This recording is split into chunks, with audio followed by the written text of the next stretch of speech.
a Times Union podcast. I get so many headaches every month.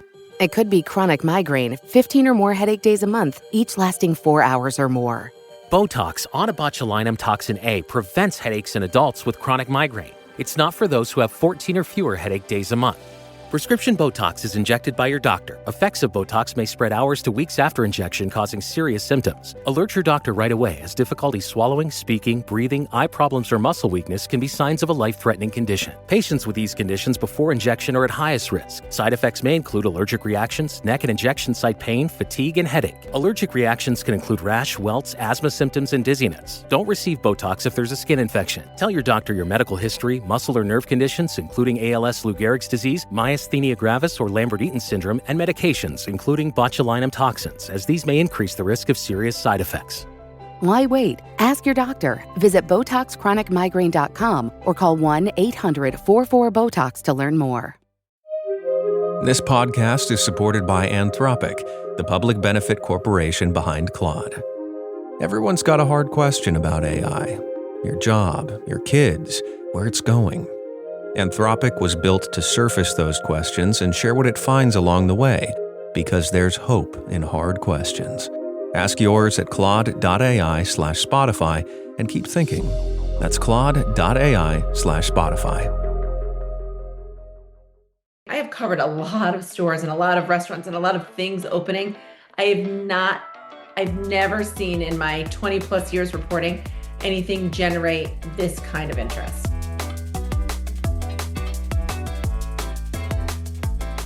All right, welcome back to the Eagle. We have a lot to talk about. I am here with Kristi Gustafson Barlette. We've had some adventures lately. We have been to the brand new Costco in Guilderland. It's the Albany Costco, but it's technically in Guilderland. Yeah, right on the corner by Crossgates. Yeah, for those who don't know, because we do have a region-wide audience here.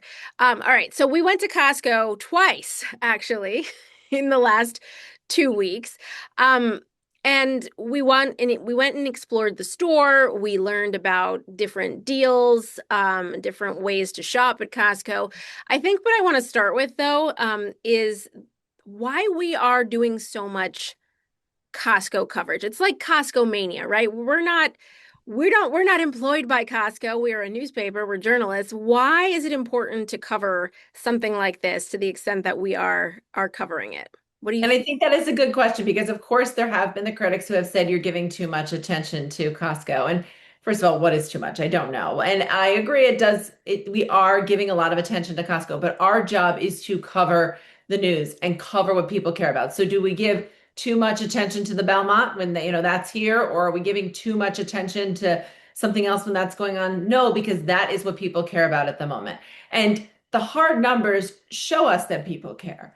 So first of all, they have had more than 16,000 people sign up to be members at this particular store. It doesn't mean you can't use your Costco membership elsewhere, but it's the people are signing up for this location. And over the course of this opening weekend, they expect that to go up by several thousand more. And it's the largest group of signups ever in the Northeast. So there's that. Then we were there this morning. At any given time, there were at least 1,000 people shopping in the warehouse. And we witnessed this, right? These are not numbers that are being thrown at us that we didn't see. And then the parking lot today. So no employees were parked in the Costco parking lot. There was not a single parking spot, like truly not a single parking spot. And people were waiting for parking like it was Christmas at Crossgates Mall in 2004. There was no parking. You and I were parked down in Crossgates by Dick's Sporting Goods, along with a lot of other shoppers, meaning that also wasn't employees. We were crossing the street with all these shoppers, people with overflowing carts. There was the woman who insisted on bringing her cart back up once she emptied it out and it was empty. She's hiking it up the hill across the street. A Costco employee came and saved her and grabbed the cart, but the interest is there. It's currently the #1 story on our website. So I understand it may not interest you, the collective you, and then that's fair. There are things that we give a lot of coverage to that don't particularly interest me. But from a capital region standpoint and a business opening, I have covered a lot of stores and a lot of restaurants and a lot of things opening. I've never seen in my 20 plus years reporting anything generate this kind of interest. Now, what do you think it is about Costco generally? Like, I mean, we do have stores like it, the membership-based stores. We have the BJ's, we have Sam's Club, we have and we're in kind of situated in a region where those things aren't completely unreachable for most people. What is it about Costco that has everybody buzzing? So I don't have a hard answer for that, just anecdotal. I know friends who have loved Costco since before it was even so trendy on social media, and I got back to that in a second. But a lot of the things they loved it for was the food items, some of the prepared food, and then also just the other food items. So there's that. There's the travel and the pharmacy, the travel deals and the pharmacy. I've often heard people talk about that over the years. But I also think one of the big things is the social media element. You regularly see videos. Some are real and some are people trying to use the Costco hashtag on TikTok to generate attention. But there's the social media element, and then they show these items. These items become viral. We saw some of those items when we were there, like the Halloween blanket with the ghosts and the pumpkins and things like that. So I think social media helps drive it, right? It's sort of a chicken and an egg. Is it popular on social media because it's genuinely popular, or is it popular in the store because social media helped make it popular? And I think it's a little of both. Well, I know when we were there and we were speaking to folks at Costco, a lot of the items that are viral, like the Halloween blanket, for instance, that really cute Halloween blanket with pumpkins and ghosts and bats on it, and some of the other things that we saw, they're very like limited time things. They're not something that you're going to necessarily find at Costco. Well, I mean, it's Halloween themed, but there are other things that aren't specifically like, seasonal holiday themed that are just like promotions for the opening of the store, or they're there for just a limited time and you can't really get them there again. Like there's a lot of that going on too. How does that kind of fit in, I think, in your opinion, to the kind of mystique of Costco?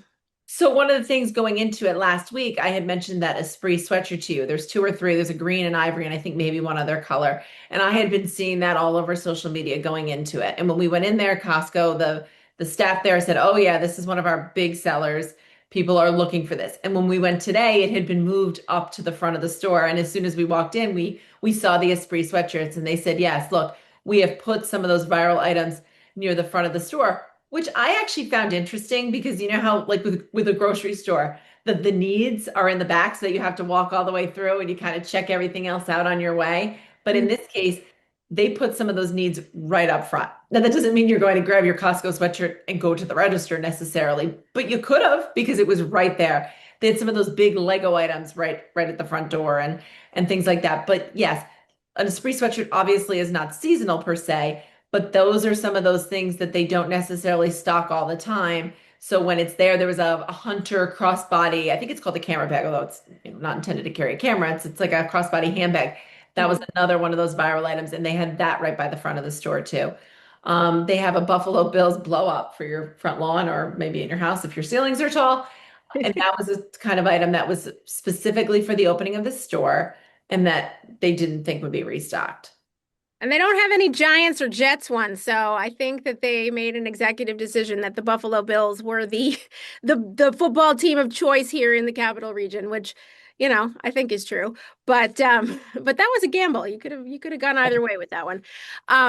So yeah, so we talked to a bunch of people while we were there, shoppers who were there for the first time, never set foot in a Costco before. Of course, there's probably a bunch of people too that have been and have had memberships already, and they go to West Springfield or they would go to, other Costco's in the region or in the country. But everybody was kind of like buying different things. It didn't seem like everybody was rushing for the Esprit sweatshirts and the blankets and the bills. I mean, there certainly were people who were buying those things, but I saw a lot of people just buying everyday items. Like I saw diapers, I saw, people buying, meat and just like household items. I mean, what tell us kind of what we kind of witnessed when we Yeah, a lot of toilet paper, right? Like it was Yeah. 2020 all over again. There were overflow parts of toilet paper and paper towels, which obviously there's no shortage of there. But I agree with you. So we were looking to talk to a few customers who had overflowing carts of interesting things. There were lots of overflowing carts, but you're right, a lot of those overflowing carts were staples. A whole big pack of chicken legs or chicken thighs, a thing of tissues, a pair of sneakers but then we did see a couple people like this woman who had the giant cauldron, like the Halloween cauldron that you would set up in your front yard or on your front porch or something. We Mhm. saw some of that too. But I would actually say the majority of the shoppers, and we were probably there for what, an hour and a half today.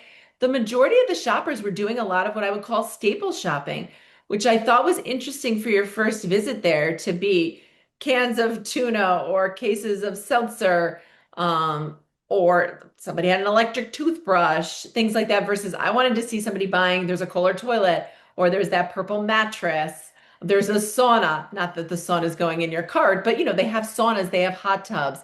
Um, my friend's dad one time bought a car from Costco. Yeah. It's interesting, all the things that they have. But yes, you're right. It wasn't like the old school Black Friday stampede of people throwing elbows and all reaching for the Hunter items or the Esprit items. And they didn't have it today, but they did tell us they occasionally carry Burberry capes, Burberry scarves, that kind of thing. Mhm. It's the kind of things you would think would have people scrambling, but people were really respectful. They were patient. The lines moved well. And overall, it wasn't the mayhem that I think sometimes is presented at these things by because it's happening by certain media. Right. And you've said it yourself. You've covered a lot of these openings and these types of things. And you covered Black Friday stuff at Crossgates in 1999 or 2000 or whatever. When things, people lined up. I mean, not that people didn't line up at midnight starting the night before for this, but you're right. It felt very like, smooth and orderly and, everybody was there. I didn't see anybody yelling or getting into fights. Everybody, even with their carts, like when we were sort of standing in the middle of the aisles trying to, film different things, people were so courteous with these giant carts. Like nobody was impatient for anybody else to get out of the way. It just felt so, I don't know, it felt very positive, I It think. did. And you know what was interesting? Obviously, part of being a journalist is going up to people and frequently being told no, because that's what happens. And I respect that. I might say no if you came up to me, so I get it. But people were really willing to talk to us. They were excited to talk to us. They were excited to share what they bought, how they got there, what they knew about Costco, and that kind of thing. I will say in our parking where we parked in the Dick's parking lot, I don't know if you noticed, but there were two RVs. Yeah. And I thought, did you camp out the night before? Which they probably did because the RVs were all the way up, essentially against the wall right by Costco. And I did knock on the door, but I didn't get an answer. And I'm guessing those are those die hard. And we were told by the Costco team that there was somebody, I think, who had driven 9 hours from, I don't even know, some Ohio? Was it Ohio. Ohio? I was going to Yeah. say, I think it was Ohio or Iowa. They drove 9 hours to get here. And there are people from all over. And look, I love to shop. I actually would consider shopping a huge hobby. When I go away on vacation, I look for places to shop. And I think Costco seems pretty awesome, but I would not be driving 9 hours to, I don't think I would drive an hour to get to any particular store like that other than an outlet center. Yeah. In this day and age too, with things like Amazon and Instacart and all these things, like it, people have a lot of options. So it was interesting to see so many people coming to Costco for these things that, you can get other places too, like, Amazon Prime or whatever, the delivery, you get things every month. So it's an interesting study, I think, beyond just, yay, Costco's opening kind of thing. Well, Um, and one thing that came up a lot after our first video, because one thing we talked about in our first video is they only accept Visa. Of course, they accept cash and they accept debit cards, but from a credit card standpoint, it's only Visa. And people griped about it and said, well, I'm not shopping there because of that. Well, obviously, that wasn't stopping very many people. That said, several people could have been swiping their debit card because I saw a lot more cards coming out than I saw wallets opening with cash. But it did not seem that the Visa only approach was really holding people back. yeah. One more thing to talk about with Costco, and that was the fact that while we were there, you got a hot dog. Now, the hot dogs, you're talking about things that are viral about Costco. Costco's $1.50 hot dog is legendary, if you follow Costco hashtags on social media. What did you think of the hot dog? So first of all, I didn't really know about the whole viral nature of the hot dog. And I ordered the hot dog. Obviously, I could see that it cost $1.50. And then the woman also hands me a cup. And I said, no, I didn't order a drink. And she said, no, your hot dog comes with a drink. And I thought, are you kidding me? For $1.50, I could even get a fountain drink like a soda, or you can get a bottle of water and a hot dog. And it was a real deal hot dog, like not one of those like spindly overcooked things that you can eat in 3 bites. It was a real hot dog. The bun was really good. It had some, I don't know, cornmeal or something on it, and it came in this little brown paper bag. And I'm not really a hot dog connoisseur, but I love a good hot dog, even at 8 in the morning. And it was great. Yeah. And I did see people had toppings on theirs. I didn't notice where the toppings bar was.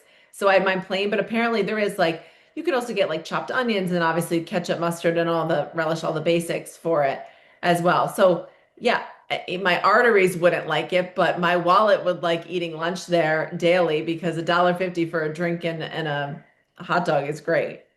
Yeah, I noticed what time it was when you had the hot dog. I was like, it's still breakfast. But you know what? I'm not going to judge. I like that kind of, and I'm up so early in the morning. It's practically dinner Yeah. time for me at Oh, that no, it is. You're right. That's right. You are an early riser.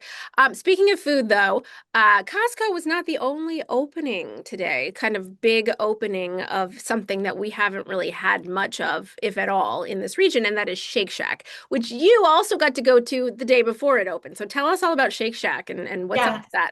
So that was fun because for a couple of years now, we've had two Shake Shacks sort of in the region, one at the New Baltimore service area on the thruway that you can access from both north and south, and then one at the track. But obviously the track is seasonal and people aren't just driving on the thruway to go to Shake Shack because how would you do that? That would just be ridiculous. So it's the first real free. Although that's not unprecedented. The Chick-fil-A in the airport was a That's true. special People are case. buying those, remember the cheap one-way tickets to be able to get the Chick-fil-A? I mean, it's just insanity. But anyway, I digress. So this is the first standalone, full service year-round, what I would call traditional Shake Shack restaurant. So not in a different type of setting. We went yesterday. It was incredibly busy for a day that it was really like a media and friends and family day. Um, look, Shake Shack definitely gets some slack for being expensive, and it's not cheap. It's not cheap. I went with my daughter for the two of us for a fairly basic order. We both got a sandwich, we split fries, we each got a lemonade, like a drink, and then we split a milkshake and onion rings. It was $58. So that is, if you had a family of four, say roughly, you're probably going to go over $100 because again, we were sharing things there. But people really like it because I think as a society, to a degree, because I realize affordability factors in here, but to a degree, we've moved away from we want fast food that has a quality element, right? And frequently, whether people, I understand that some people don't like chains, but it's frequently the chain options that offer slightly better quality. So, for example, Chipotle instead of Taco Bell, or a Shake Shack versus a McDonald's. And that's not to say that these other places don't have fans. Of course they do. But there's different options, and people are like, I still want a quick meal, but I want a slightly better quality or some more options, right? The toppings that you're going to get or the variety that you're finding at Shake Shack. They also have hot dogs, they have chicken sandwiches, they have a couple of vegetarian options. I actually ordered a vegetarian option. It's just different than what you will find at McDonald's, Burger King, even Five Guys. So, Hmm. Well, I've never been to Shake Shack, but after seeing all of the video that you produced yesterday, I might give it a try. You can see all of that video, both from Shake Shack and Costco, on all of our social channels, timesunion.com. Check that out. Before I let you go, Kristi, is there anything else that's going on in your life that you want to talk about? Maybe something from your newsletter that folks can check out. I will say so. On my newsletter this week, I talked about how a bird got stuck in my house this weekend. I normally consider myself a very capable, independent woman who can like solve all things.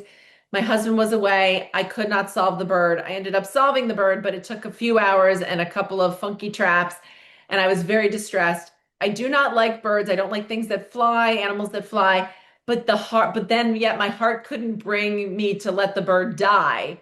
So I was sort of like, all right, I got to get the bird out of here and get him out alive. And then after this all happened, people said to me, it's a good thing I didn't let it die because that's incredible bad luck. Like it's not good luck for a bird to fly in your house, but it's double bad luck if the bird dies when it's in your house. So I said, all right, I got it out. It's alive and it's out there flying around in my neighborhood somewhere. Yes, that is a common superstition across cultures. I think I've heard of it at least in Italian culture and in Russian culture that is extremely bad luck. So I'm glad you avoided that. Yeah, the bird is safe. My kids were entertained. They were FaceTiming with my niece and nephew and sister when it was all going on. And they called my husband, who was out of town on the golf course with his friends. They're all laughing. And I was very frustrated that everyone found this funny as opposed to what I thought was a serious problematic situation of a bird in my house. And you know what, Jessica? I wasn't even afraid of the bird per se. He was small. I didn't like the idea of him pooping all around my house or pecking at things or just Right. all the things. And I got him in the laundry room. I'm like, oh, maybe I can get him here. I'm trying to catch him with a Tupperware and put the lid on and get him outside. But eventually I got him out. Well, I'm glad to hear that. And for folks that encounter that, I'm sure if you call your local animal control, they can give you some tips on how to do it safely as well. So, all right, Kristi. Well, I look forward to talking to you next time, finding out what you're up to. Check out Kristi's newsletter on timesunion.com. You can sign up for it. And we're always all over the socials with the videos that we do. So until next time, thank you so much for joining us. Thank you. Watch or listen to the Eagle, a Times Union podcast, wherever you get your podcasts.